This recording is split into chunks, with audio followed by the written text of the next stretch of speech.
Dan pagi hari ini kita akan sama-sama dengar khotbah dengan judul Bangkit, Maju, dan Selesaikan Tugas Besar yang akan Tuhan siapkan di tahun 2023. Kita akan sama-sama belajar dari kehidupan Yosua. Mari kita buka Yosua pasal yang ke-1, ayat yang ke-1 sampai dengan ayat yang ke-9. Perintah Tuhan kepada Yosua untuk merebut tanah Kanaan.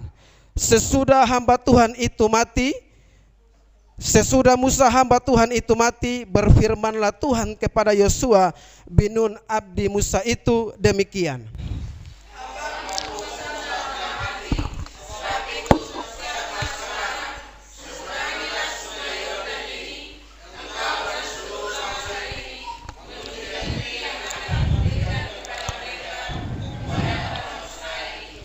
Setiap tempat yang akan diinjak oleh telapak kakimu, kuberikan kepadamu seperti yang telah kujanjikan kepada Musa.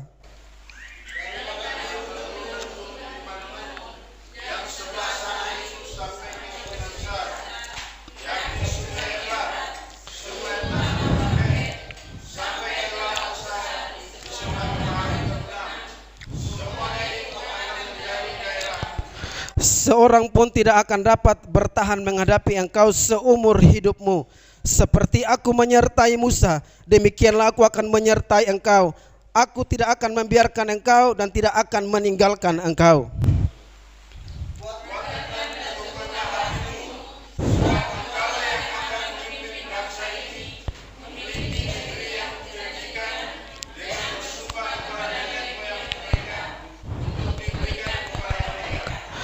Hanya kuat dan teguhkanlah hatimu dengan sungguh-sungguh, bertindaklah hati-hati sesuai dengan seluruh hukum yang telah kuperintahkan kepadamu oleh hambaku Musa.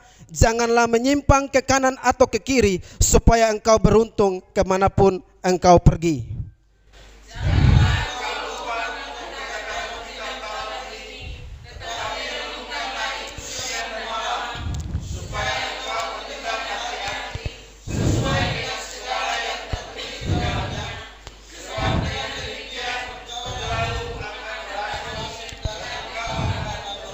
Satu, dua, tiga.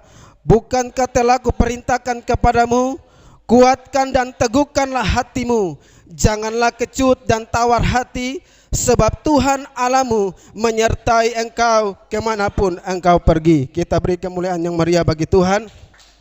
Baik, silakan duduk Bapak Ibu. Sebelum kita bahas soal Yosua, kita sama-sama akan singgung sedikit soal Musa. Kita lihat di ayat yang ke-1, sesudah Musa hamba Tuhan itu mati. Jadi kita lihat ternyata setelah Musa harus dipanggil Tuhan, dan memang itu sudah seizin Tuhan, dan Musa izinkan supaya Yosua yang menggantikannya. Dan kita lihat Musa ini bukan hamba Tuhan biasa. Musa ini hamba Tuhan luar biasa, satu-satunya nabi yang bisa berhadapan dengan Tuhan omong langsung seperti kepada teman. Cuman hanya Musa. Tidak ada nabi, tidak ada rasul seperti Musa. Sebab dia yang dipanggil pertama kali untuk terima firman Tuhan sebanyak 2 kali. Dan kita lihat Musa adalah hamba Tuhan yang luar biasa.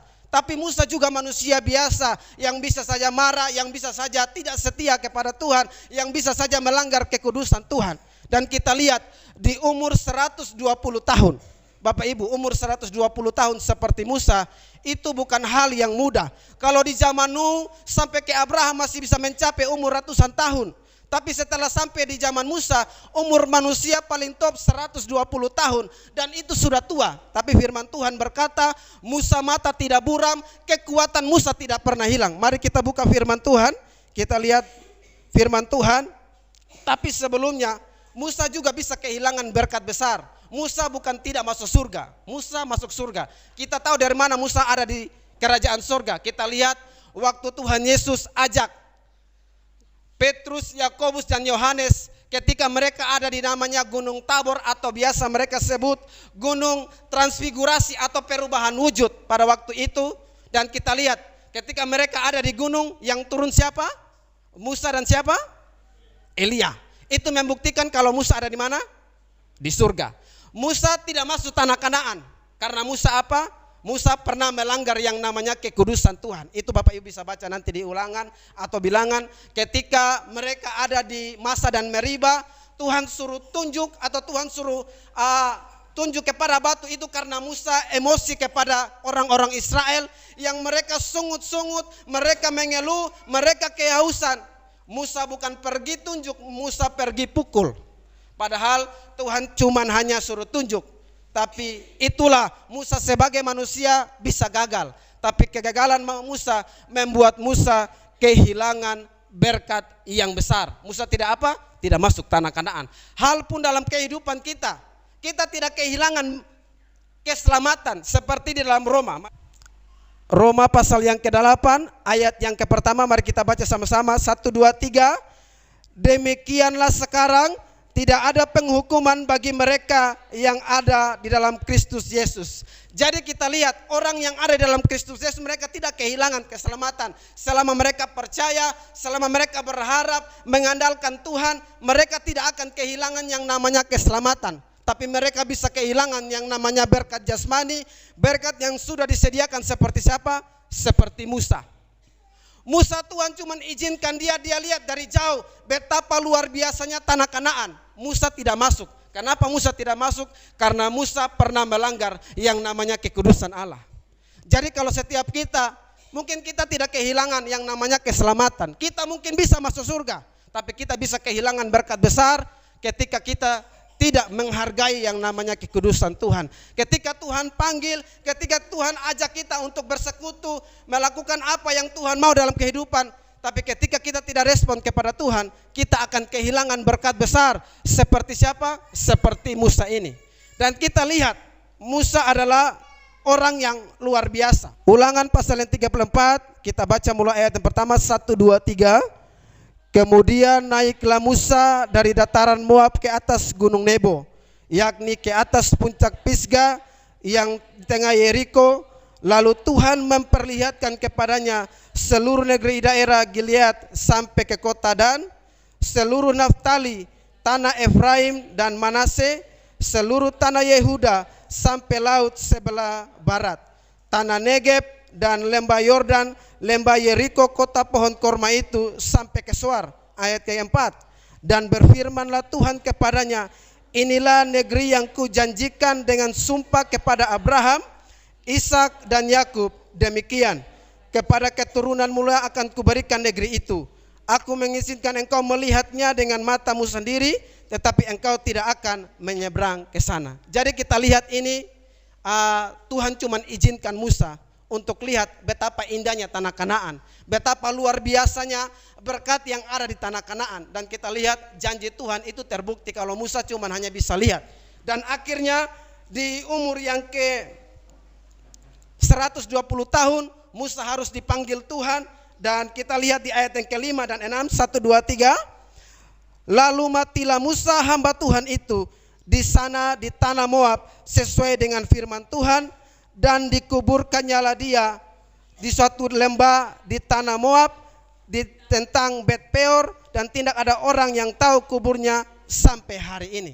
Jadi kita lihat sampai hari ini kubur Musa tidak ada yang tahu. Alasannya kenapa Tuhan sembunyikan kubur Musa? Yang pertama, bisa saja orang Israel kalau tahu kubur Musa ada di mana, mereka akan melakukan yang namanya penyembah berhala. Mereka orang-orang yang sering melakukan penyembah berhala, dan kita tahu antara Musa dan orang Israel adalah mereka punya hubungan emosional yang sangat luar biasa. Betapa punya kedekatan karena Musa yang pimpin mereka dari tanah perbudakan dengan persinggahan dari tempat yang satu ke tempat yang lain. Dan ada begitu banyak hal yang Musa lakukan bagi bangsa Israel. Dan kita lihat ketika Musa mati, Tuhan sembunyikan kubur Musa dengan tujuan supaya orang-orang Israel jangan melakukan penyembah berhala. Di perjanjian lama tidak ada, tapi kalau kita lihat di perjanjian baru ada data di mana malaikat Mikael dan juga malaikat iblis mereka berusaha merebut mayat Musa dengan tujuan supaya iblis boleh memakai cara ini mempengaruhi orang Israel supaya mereka menyembah berhala. Tapi kita lihat Tuhan melakukan yang luar biasa. Justru malaikat Michael yang menang sehingga mereka tidak dapat merebut mayat Musa. Mari kita buka Yudas pasal yang ke-1, karena Yudas hanya cuma satu ayat. Kita baca satu pasal, kita baca ayat yang ke-9. Tetapi penghulu malaikat Mikael ketika dalam suatu perselisihan bertengkar dengan iblis mengenai mayat Musa, tidak berani menghakimi iblis itu dengan kata-kata hujatan, tetapi berkata, kiranya Tuhan mengharik engkau. Jadi kita bersyukur Tuhan masih melindungi kita dari kuasa kegelapan atau serangan iblis. Kita ini tidak bisa lawan iblis. Iblis punya lawan ialah malaikat, seperti malaikat Mikael. Jadi kalau kita lawan iblis, kita tidak akan menang kecuali kita ada dalam tangan Tuhan. Amin. Jadi kita ini seperti nyamuk. Iblis itu seperti cicak yang dia bisa tangkap kapan saja. Tapi ketika nyamuk seperti kita ini ada dalam tangan Tuhan, pasti Tuhan akan melindungi kita. Amin. Jadi kita punya lawan ini bukan iblis, sebab kita kalau lawan iblis kita tidak akan menang. Kalau kita menang kecuali Tuhan ada di pihak kita. Amin. Jadi kita lihat bagaimana Tuhan sembunyikan mayat Musa dengan tujuan supaya orang-orang Israel pada waktu itu jangan melakukan penyembah berhala, sebab mereka ini orang-orang yang sering jatuh dalam berbagai penyembah berhala. Tidak usah kubur Musa, kubur nenek-nenek moyang sekarang saja orang bisa pakai melakukan penyembah berhala. Betul? Di kampung-kampung ketika ada anak yang sakit atau mungkin dia tidur malam, orang tua dulu-dulu masih pergi ke kuburan kotanya. Kalau oma yang mati atau nenek yang mati, pasti mereka akan pergi tanya, betul tidak? Dan itu masih sering dilakukan di daerah-daerah yang mereka kurang mendengar Injil, begitu. Dan itu berbahaya. Makanya kenapa Tuhan sengaja sembunyikan mayat Musa dengan tujuan supaya mereka jangan melakukan dosa, yaitu dosa penyembah berhala. Dan kita lihat Musa mati dalam umur yang ke-120 tahun. Ulangan 34 ayat 7 dan 8. Kita baca kembali lagi firman Tuhan ini. 1, 2, 3. Musa berumur 120 tahun ketika ia mati. Matanya belum kabur dan kekuatannya belum hilang. Orang Israel menangisi Musa di dataran Moab 30 hari lamanya. Jadi kita lihat Musa mati masih dalam keadaan kuat. Umur berapa? 120 tahun. Yang kuatkan Musa siapa? Tuhan. Ini 120 tahun. Kalau Bapak Ibu bayangkan 120 tahun di umur sekarang kira-kira model seperti apa? Tapi Musa, firman Tuhan berkata, Musa punya mata tidak buram. Kita yang sekarang 60, 70 saja bisa buram. Bisa tidak lihat apa-apa. Tapi kita lihat, kita belajar dari Musa yang menggantungkan kehidupannya kepada Allah. Tuhan beri dia kekuatan yang luar biasa. Tuhan beri Musa kekuatan sampai 100 umur 20 tahun. Itu umur yang sudah senja. Tapi kita lihat, karena Tuhan tolong Musa, Musa mati dalam keadaan yang kekuatan masih ada, mata belum buram. Karena memang sudah waktu selesai Musa. Dan kita lihat bagaimana Musa adalah hamba Tuhan yang luar biasa. Kenapa saya bilang Musa ini hamba Tuhan yang luar biasa? Sebab kita lihat Musa pernah berhadapan dengan Tuhan, itu bicara langsung seperti bicara teman kepada teman. Itu sesuatu yang luar biasa. Dan kalau Bapak Ibu baca di Alkitab, itu tidak ada di nabi siapapun atau rasul siapapun. Tuhan cuma ingatkan, di tahun 120 tahun Musa 2 kali naik ke Gunung Sinai untuk terima firman Tuhan. Dan kita lihat Musa ini hebat. Bagi Bapak Ibu yang umur masih muda, kalau diajak pelayanan, kalau diajak beribadah, jangan malas atau jangan kompromi. Kita malu dengan Musa 120 tapi masih gerakan, ini tenaga, ini kekuatan, terima firman Tuhan, sampaikan kepada orang Israel. Musa ini orang hebat. Sekalipun usia boleh tua, tapi semangat yang Tuhan kasih, kita harus malu kepada Musa. Musa punya gairah yang luar biasa. Amin. Kita harus belajar dari Musa 120 tahun, tapi Tuhan masih sertai dia dengan semangat, dengan gairah yang Tuhan kasih. Dan kita lihat Musa ini saking terlalu disayang oleh orang Israel. Berapa hari orang Israel menangis? 30 tahun. Hamba Tuhan yang disenangi oleh orang-orang, dia kalau meninggal pasti orang akan rasa kehilangan. Contoh seperti siapa? Pariyaji. Ketika dia meninggal itu dia punya jemaat menangis itu berhari-hari. Contoh, ini kita lihat bukti ada dalam Alkitab. Jadi orang yang dicinta Tuhan pasti akan dicinta oleh orang-orang. Jadi kita bersyukur kalau kita mencintai Tuhan, Satu ketika kita tidak ada, akan ada orang-orang yang akan kehilangan. Dan mereka akan kehilangan orang-orang yang pernah ceritakan Tuhan, yang pernah bawa kabar baik kepada dia, supaya dia boleh percaya kepada Tuhan. Dan kita harus belajar dari Musa, bagaimana Musa disertai oleh Tuhan. Dan kita lihat, Musa ini adalah hamba Tuhan yang luar biasa. Kita buka dulu Keluaran 33 ayat yang ke-9. Ya, mari kita baca, ada di depan. Apabila Musa masuk ke dalam kemah itu, turunlah tiang awan berhenti di pintu kemah dan berbicaralah Tuhan dengan Musa di sana. Lanjut ayat yang ke-10. Setelah seluruh bangsa itu melihat bahwa tiang awan berhenti di pintu kemah, maka mereka bangun dan sujud menyembah masing-masing di pintu kemahnya. Ya, ayat 11. Dan Tuhan berbicara kepada Musa dengan berhadapan muka seperti seorang berbicara kepada temannya. Kemudian kembalilah ia ke perkemahan, tetapi abinya Yosua bin Nun, seorang yang masih muda, tidaklah meninggalkan kemah itu. Jadi kita lihat, Musa ini hamba Tuhan hebat. Tuhan bisa bicara langsung, padahal kalau orang lihat Tuhan, orang bisa mati. Tapi Tuhan punya kuasa, Tuhan mau izinkan bisa bertemu langsung dengan Musa, itu kedaulatan Tuhan. Dan kita belajar dari Musa pagi hari ini, kalau Musa itu hamba Tuhan yang luar biasa. Tapi kita lihat, Musa sebagai hamba Tuhan yang luar biasa, dia bisa jatuh, dia bisa lemah, dia bisa menghina kekudusan Tuhan. Dan pagi hari ini kita lihat, saking luar biasanya Musa, kita lihat ada saudara dari Musa yang olok-olok Musa begitu. Itu ada Maryam, adik perempuannya Musa, dan juga kakak dari Harunnya Musa. Jadi kita lihat dulu di dalam Bilangan pasal yang ke-12. Bilangan pasal yang ke-12 ayat yang ke-6 sampai 8. Lalu berfirmanlah ia, dengarlah firmanku ini, jika di antara kamu ada seorang nabi, maka Tuhan menyatakan diriku kepadanya dalam penglihatan, aku berbicara dengan dia dalam mimpi. Bukan demikian hambaku Musa, seorang yang setia dalam segenap rumahku, berhadapan aku berbicara dengan dia terus terang, bukan dengan teka-teki. Ia memandang rupa Tuhan. Mengapakah kamu tidak takut mengatai hambaku Musa? Sebab itu bangkitlah murka Tuhan terhadap mereka, lalu pergilah ia. Ayat yang ke-10. Dan ketika awan telah naik di atas kemah, maka tampaklah Miriam kena kusta putih seperti salju. Ketika Harun berpaling kepadanya Miriam, maka dilihatnya bahwa dia kena kusta. Jadi kita lihat, ini saudara dari Musa. Jadi kita lihat, ini pelajaran penting bagi saya dan Bapak Ibu. Kenapa Tuhan izinkan kita terima ini kebenaran firman Tuhan? Supaya apa?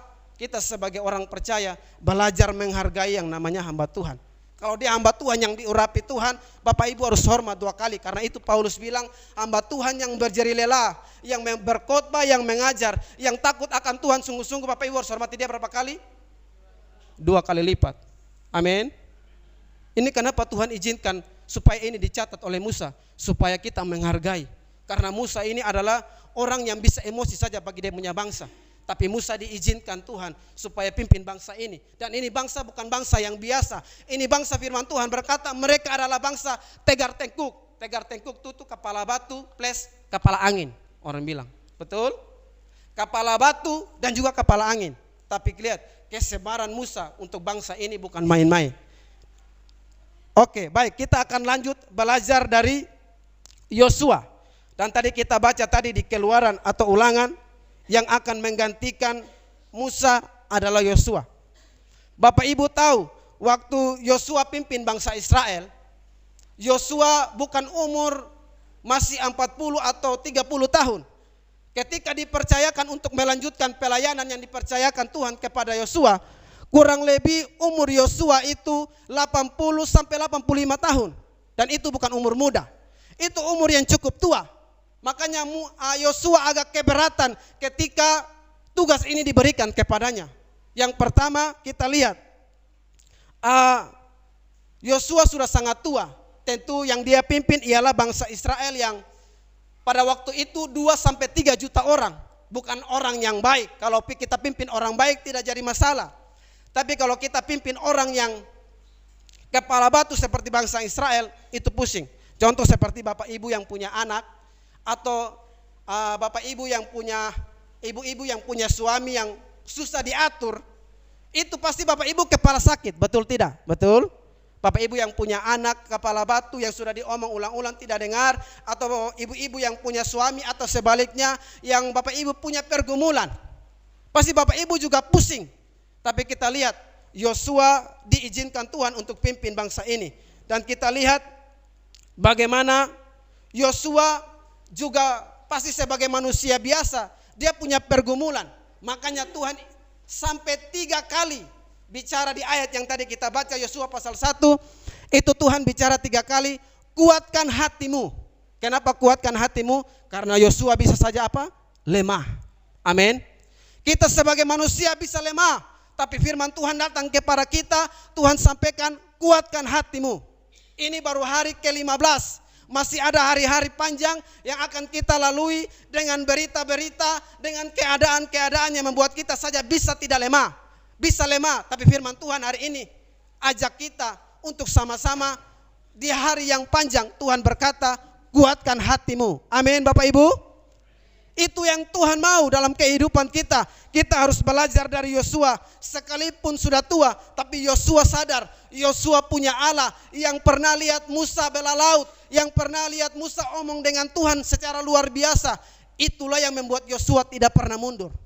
Bapak Ibu tahu, Yosua ini cuman hamba dari Musa, cuman abdi daripada Musa. Tapi kok bisa melanjutkan? Ini pekerjaan Tuhan yang besar. Ini pelayanan yang akan bawa bangsa ini kepada tanah Kanaan. Itu bukan sesuatu yang main-main. Itu butuh pergumulan yang berat. Karena Yosua pimpin bangsa yang tegar tengkuk, bangsa yang tidak takut kepada Allah. Dan mereka hampir melempari Musa dan juga pernah melempari Yosua. Dan kita lihat Ulangan pasal yang ke-9 ayat yang ke-6. Jadi ketahuilah bahwa bukan karena jasa-jasamu Tuhan Allahmu memberikan kepadamu negeri yang baik untuk diduduki, sesungguhnya engkau bangsa yang apa? Tegar tengkuk. Ini firman Tuhan yang berkata. Jadi ini bukan hanya keluar dari mulut saya kalau bangsa ini tegar tengkuk, tapi kita baca sendiri bahwa bangsa ini adalah bangsa yang tegar tengkuk. Dan kita lihat ini pergumulan yang berat bagi seorang Yosua yang di umur 80 atau 85 tahun terima pelayanan. Yang kedua, kenapa Yosua merasa berat? Karena Yosua akan menggantikan Musa yang adalah tuanya sendiri yang pernah sama-sama. Dan Yosua ini punya kedekatan secara psikologi dengan Musa. Bagaimana Yosua lihat banyak peristiwa yang Tuhan kerjakan melalui Musa. Dan kita lihat Yosua sebagai seorang yang cuman hamba, dia cuman taat kepada apa yang menjadi perintah Musa. Dan kita lihat bagaimana Yosua secara psikologi bisa saja punya perasaan yang rendah diri. Karena Yosua berpikir, siapa saya? Saya kan cuman hamba, saya kan cuman abdi Musa. Ada orang-orang yang luar biasa selain Yosua yang ada pada waktu itu. Tapi kita lihat Tuhan bisa pakai siapa saja selama Tuhan mau. Amin. Tuhan bisa pakai siapa saja ketika Tuhan mau orang ini dipakai oleh Tuhan. Dan kita lihat sekalipun hamba atau abdi seperti Yosua, kalau waktunya Tuhan bagi Yosua, Yosua akan memimpin bangsa Israel. Dan kita lihat sekalipun dia cuma hamba, tapi kalau waktunya Tuhan, Tuhan pakai Yosua untuk membawa bangsa Israel sampai kepada tanah Kanaan. Dan kita lihat alasan yang ketiga, kenapa Yosua merasa keberatan ketika dipercayakan untuk pimpin bangsa Israel? Karena dia tahu yang dia pimpin ini seperti saya bilang bangsa yang tegar tengkuk. Itu bukan mudah. Itu pergumulan yang sangat berat bagi Yosua. Tapi Yosua ingat, Yosua diizinkan untuk memimpin bangsa Israel karena Yosua tahu ada Tuhan yang menyertai kehidupannya. Yosua pasal yang ke-1 ayat 5 dan ke-6, 1, 2, 3. Seorang pun tidak akan dapat bertahan menghadapi engkau seumur hidupmu. Seperti aku menyertai Musa, demikianlah aku menyertai engkau. Aku tidak akan membiarkan engkau dan tidak akan meninggalkan engkau. Kuatkan dan teguhkanlah hatimu, sebab engkaulah yang akan memimpin bangsa ini, memiliki negeri yang kujanjikan dengan bersumpah kepada nenek moyang mereka untuk diberikan kepada mereka. Makanya Tuhan bilang, ini sesuatu yang luar biasa. Bapak Ibu bisa kuat bisa lihat hari-hari yang kita lewati tanpa penyertaan Tuhan adalah sia-sia. Kenapa Tuhan suruh kuatkan hati? Karena hati ini adalah sesuatu yang sangat penting dalam kehidupan orang percaya. Sebab hati ini akan mengeluarkan sesuatu yang baik dan juga sesuatu yang tidak baik. Kalau Yosua tidak diingatkan untuk kuatkan hati, Yosua akan tinggalkan bangsa Israel. Sebab yang dia pimpin bukan orang-orang semua yang suka berdoa, orang-orang yang taat kepada perintah Tuhan, tapi mereka adalah orang-orang yang sering melawan kepada perintah Tuhan. Mereka kembali kepada perintah Tuhan ketika mereka ada dalam masalah atau ketika mereka diizinkan ada dalam lembah kekelaman. Tapi bagi saya dan Bapak Ibu, firman Tuhan datang supaya kita tetap kuatkan hati kita. Amin. Kita mau belajar kuatkan hati kita. Biar di tahun 2023 kita mau lihat, kita mau belajar seperti Yosua. Kalau dia juga manusia seperti kita yang penuh dengan pergumulan, apalagi dia akan membawa bangsa yang besar. Tapi Yosua tahu ada tangan Tuhan, ada kekuatan daripada Allah yang akan menyertai dan menuntun kehidupannya. Dan kita lihat, karena berkat pertolongan Tuhan, Yosua, Kaleb bawa bangsa ini sampai ke tanah Kanaan. Ini sesuatu yang luar biasa. Ada sesuatu yang mereka lewati. Mereka harus berhadapan dengan bangsa-bangsa yang lain. Belum mereka kehausan, kelaparan di jalan. Dan itu bisa menjadi pergumulan Yosua. Tapi kita lihat, karena Yosua berjalan dengan Tuhan, Yosua semakin hari semakin kuat. Amin.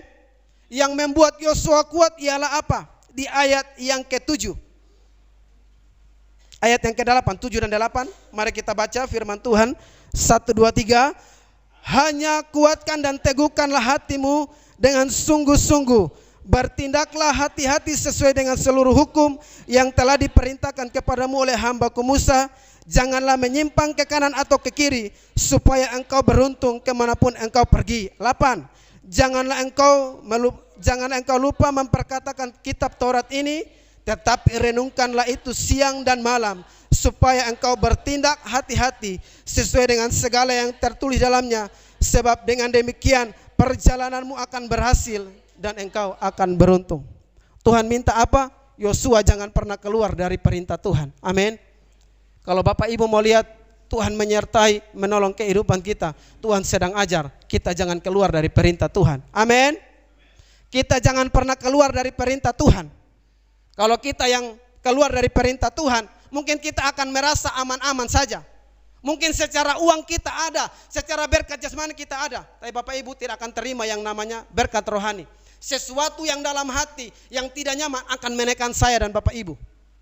Sekalipun Bapak Ibu punya segala sesuatu, tapi ada ruang dalam hati manusia yang tidak bisa diisi oleh apapun. Amin. Selain diisi oleh kebenaran firman Tuhan. Makanya Yosua diingatkan kepada Tuhan, ingatkan Yosua, kamu jangan ke kiri atau ke kanan, kamu taat saja, karena Tuhan yang akan bertindak, melakukan perkara-perkara ajaib.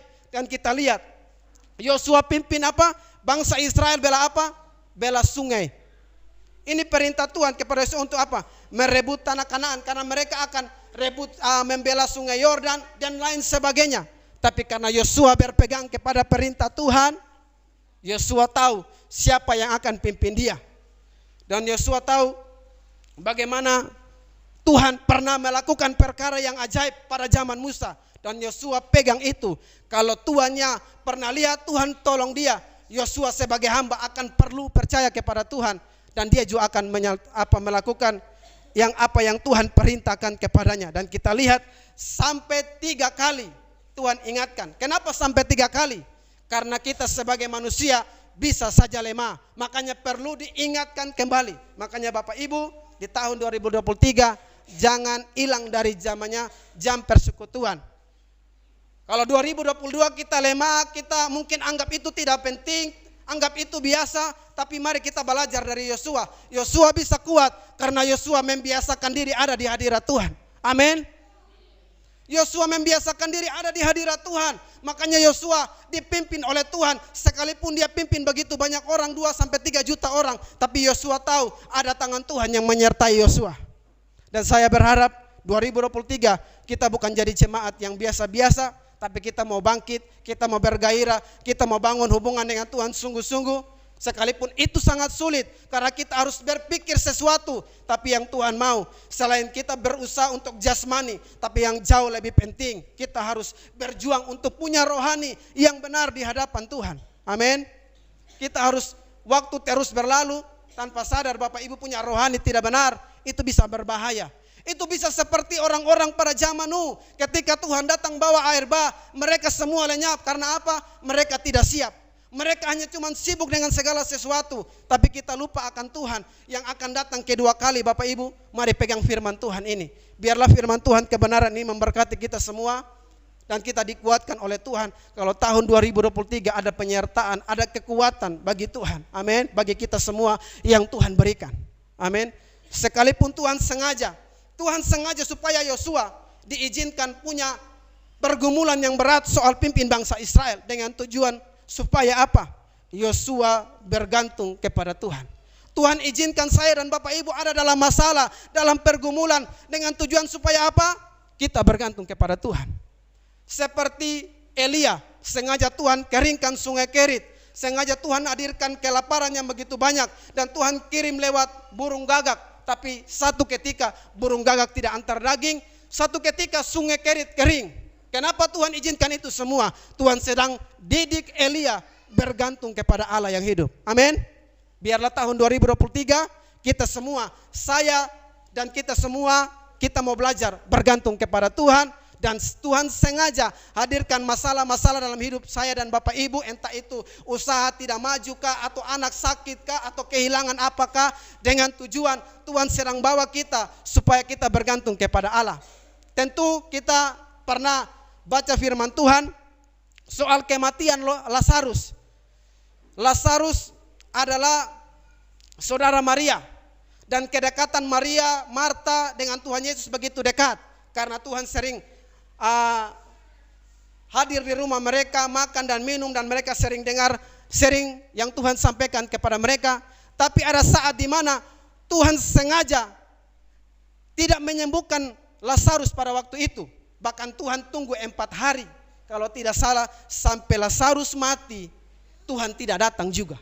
Padahal firman Tuhan berkata dia tidak akan mati. Kalau kita baca firman Allah berkata Tuhan sengaja tunda dengan tujuan supaya kemuliaan Allah dinyatakan bagi keluarga Maria dan Marta. Jadi sengaja Tuhan hadirkan sesuatu yang tidak enak dengan tujuan supaya kita belajar mengandalkan Tuhan dalam kehidupan kita. Saya tidak bicara lebih panjang lebar, tapi biarlah kebenaran firman Tuhan ini menguatkan kita. Kita belajar dari Yosua. Kita tidak seperti Yosua. Yosua ini sudah tua, tapi kalau Yosua bisa berhasil, apalagi kita yang masih muda. Amin. Kita yang masih kuat, yang asam urat masih sedikit. Yosua ini sudah tua. Amin. Jadi yang masih muda ini jangan malas, berusaha kejar. Amin. Ini perintah buat saya dan buat kita semua, biar kita jangan kita punya rencana untuk sesuatu dengan tujuan mau tarik ini, mau lakukan ini, tapi kita lupa sesuatu yang lebih berharga dan lebih penting. Dan biarlah kebenaran firman Tuhan ini memberkati kita semua, dan kita semakin dikuatkan oleh Tuhan, dan biarlah kita terus maju, punya gairah, dan semakin cinta akan Tuhan. Amin.